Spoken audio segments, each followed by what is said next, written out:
Hi everybody, my name is Adam.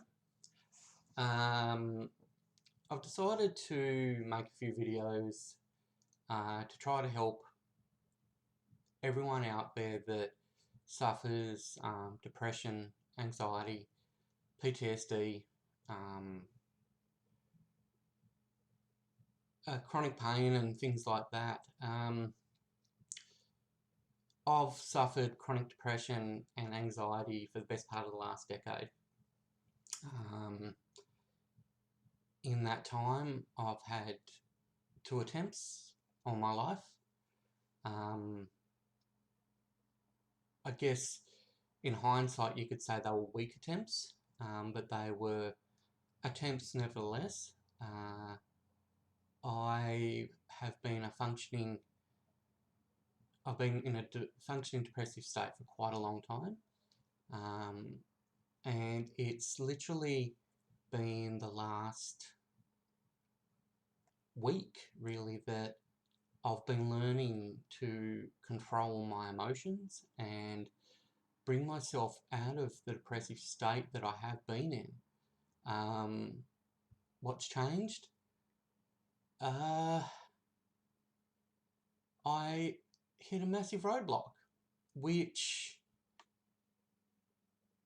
pushed me over the point where I needed to start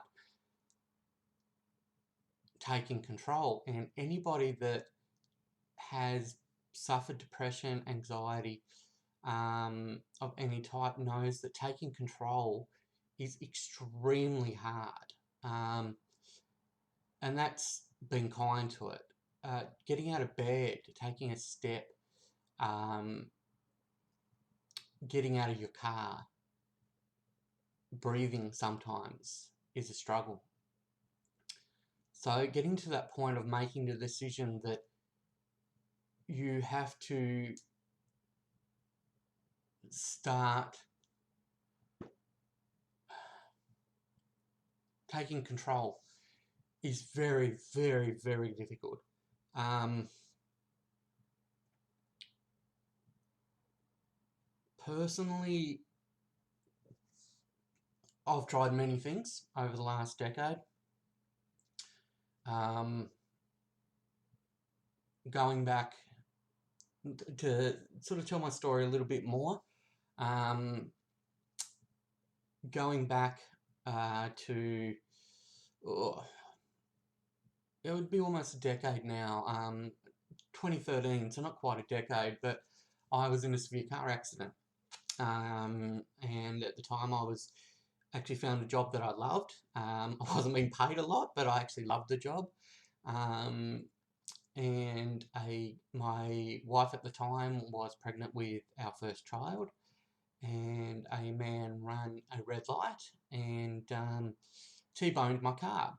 Um, and that caused me to have severe back injuries.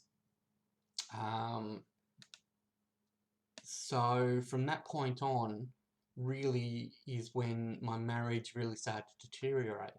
Um, Now, I won't go into too much about the deterioration of my marriage and what happened through that time, because I don't think I'm actually really ready to talk about that.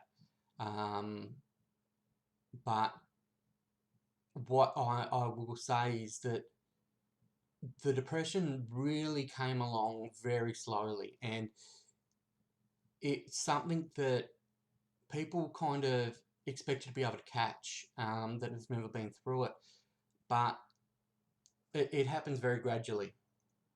Um, you start feeling inadequate, you start feeling like you're not able to be the person that your partner expects you to be. Um, Now, my wife at the time was having a very hard pregnancy, so I wasn't able to do those things for her that needed to be done, even though I tried my very best. So slowly and surely you started getting down on yourself, started feeling like you weren't the person that that person married. You started to feel that your child, you wouldn't be able to be there for your child. And that just gets worse and worse over the years as your child gets older and you're not able to do many things with them. For example, my daughter now likes being picked up and hugged and carried around. I mean, she's 6 now, and that's almost impossible. Um, if I brace myself properly, if I'm laying down, um, if I'm doing many things, then that's great. But things like having her on my shoulders and running around with her, um, it's impossible for me to do, like going on dodgem cars, going on merry-go-rounds, things that I can't do. But and you may think that that's silly, but these are the sort of things that actually get in your head, and think that you're not a great father or great parent. And it really does start playing with your head. Um, I had back surgery about a year after my accident, I think it was, and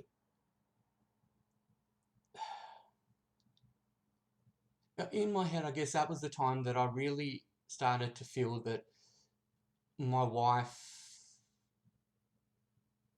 feelings towards me was really dissipating. Um, During the time that I was in hospital, I didn't see my daughter at all. No one brought her in to see me. Um, I had no family here. I barely saw my wife. She barely came in to visit me. And when she did, she was very distant. And I found that extremely hard. And I started to feel worse and worse. Now, even I remember the day that I was discharged from the hospital, there was no one there with me. I was discharged and had to walk downstairs and wait in the waiting bay for someone to come and pick me up. That was my father-in-law, and my wife wasn't there with him. So that really started to play with me as well. Now, you may say that, hey, she was with our daughter. No, well, we were actually at my in-laws, which was closer to the hospital. So there was no real reason that she couldn't have come. But I mean, that's happened. There's no use. I've learnt in the last, again, literally in the last couple of weeks, I think that dwelling on something constantly isn't going to change what happened. Analysing constantly in your head isn't going to change the outcome. So why sit there and constantly be upset about it? Being upset about it's not going to change what happened. It's not going to change the outcome of what happened. It's only going to change how you feel right now. So by looking at it and saying, well, that happened, I didn't want it to happen, but it did. I'll learn from it and move on. That's a lot. That's a lot easier said than done. Believe me. It's taken me 7 years, really, to be able to say that to myself. For me to sit here and actually say that I actually like who I am is a massive achievement for myself. I'm still healing in a lot of respects, but I've learnt that I have to sit back and appreciate the things that I do have in my life, instead of being upset about the things that have happened. I have my daughter. I have a lot of my health. I have a roof over my head. I've got a family that loves me, and that's taken a long time to accept. I've got a very dear friend that I know that cares for me, and she's going through a lot as well. And at the moment we aren't able to communicate, but I know that she cares for me dearly. And it's taken me a long time to accept that people do care and that you are important to people. If you would have asked me a few months ago, I would have said to you, no, I don't like myself. I hate myself. Do I think I'm important to people? Absolutely not. Do I think the world would be better off without me? Absolutely.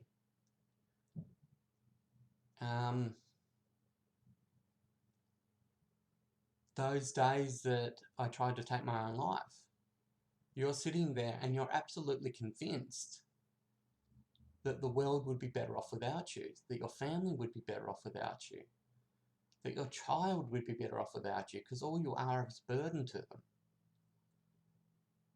that their lives would be much greater without you. And right now, as I'm talking to you, I can tell you that it wouldn't be. But when you're in that situation, there's nobody that can convince you otherwise. And I know this because I've been in that situation. But looking into my daughter's eyes, she's 6 years old, she's very emotionally in tune to what's going on around her, and she knows when I'm having a bad day, and she knows when my emotions are playing with me. But looking into her eyes and holding her and convincing myself that I'm a good father has been a massive event for me. Knowing that I'm important to her, knowing that I'm important to people in my life, knowing that passing on my own inadequacies towards people and trying to make them, in a way, dislike me because I dislike myself, is something that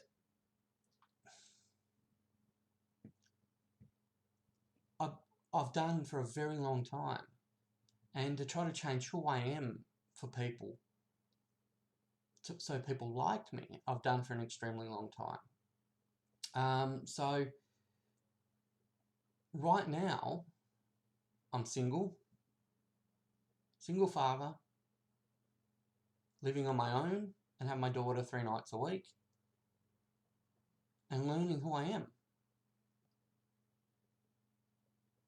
I'm about to turn 40, and I never imagined when I was young that when I was 40 years old that I'd be starting my life again.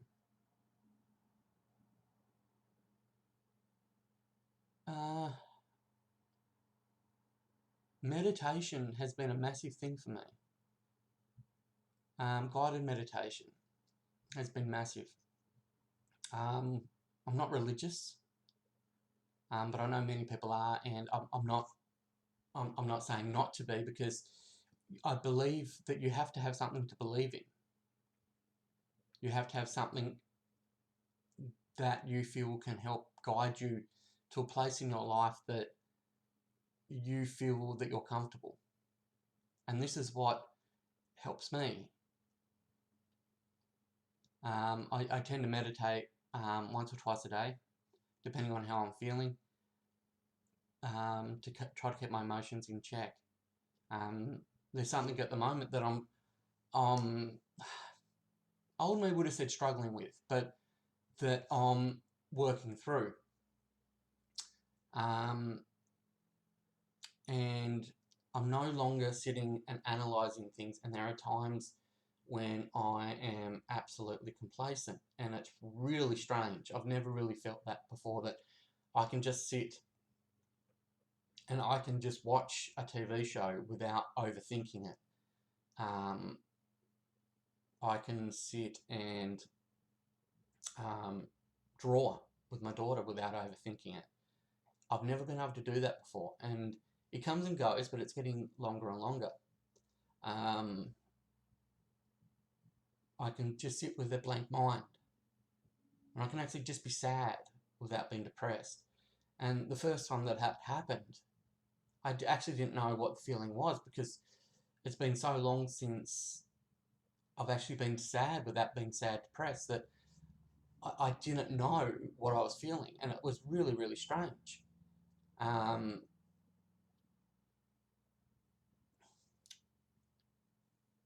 So I guess what I'm trying to sort of tell with my story is there's many, many paths that it can take. And for a guy to admit that I was extremely depressed and down and talk about it was very hard. Because growing up,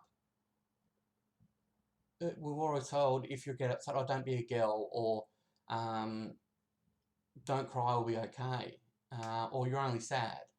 Sadness and depression are two completely different things. And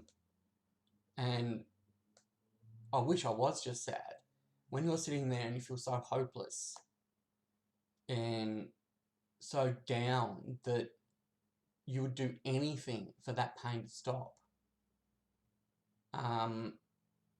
When you'd be driving along the road and it takes all your energy not to pull the car into a signpost or to run that red light, just to have that pain disappear.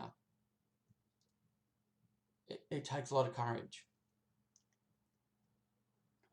And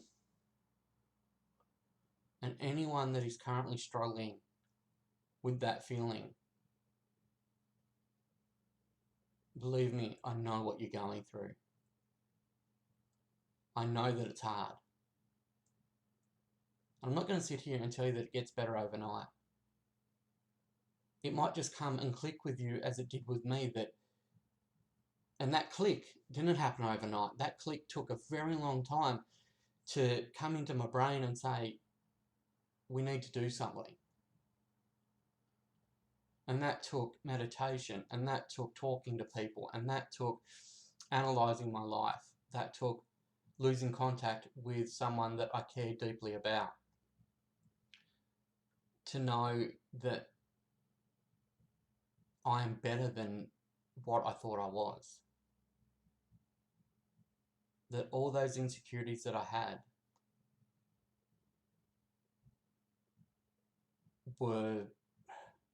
didn't need to be there. They're still there. I'm still working through them. But I'm starting to appreciate that I am special. That I am worth something. There's an event that happened on my birthday a couple of years ago where I was told that I was worthless. That I was told that I was a disappointment. That I was told that I was a piece of shit. And that affected me a great deal. And I think that affected me so deeply I didn't realise how deeply it did affect me. But now I'm actually learning and trying to tell myself that no, I am worth it.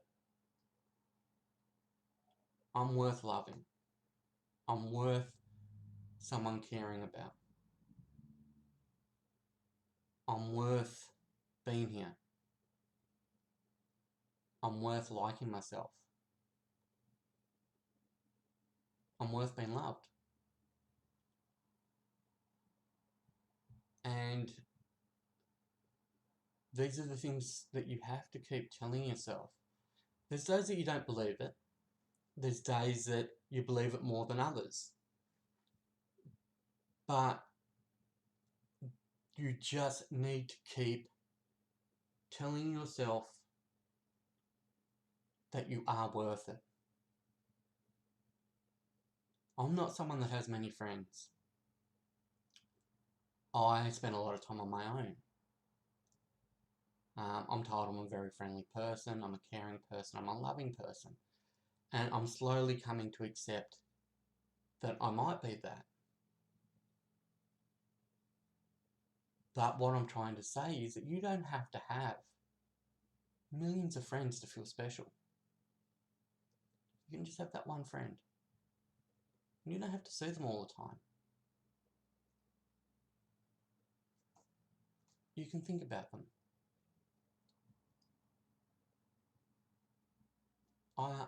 To feel special, you have to believe in yourself. And that is so hard to do. Do you know what? If you want to reach out for someone to talk to, feel free to message me, and I'm willing to talk to anybody. I'm not a counsellor, I'm not a therapist, I'm not trained, but I've been through it, and I'm going through it, and I'm healing. But I do know how hard it is. And I am here for anybody that needs to talk. Life isn't easy. And I'm not going to sit here and promise that it gets easier. Because it doesn't. But it gets easier to find a way to cope. To find a way to stop living from second to minute, to hour, to day, month to month, year to year. I know what it's like to live from minute to minute, from second to second. To tell yourself, I just have to get through this minute. I just have to get through the next minute. I just have to get through half a day. I just have to get through this day. Then I can sleep. Then I can be in bed where I'm safe, where I'm not being judged.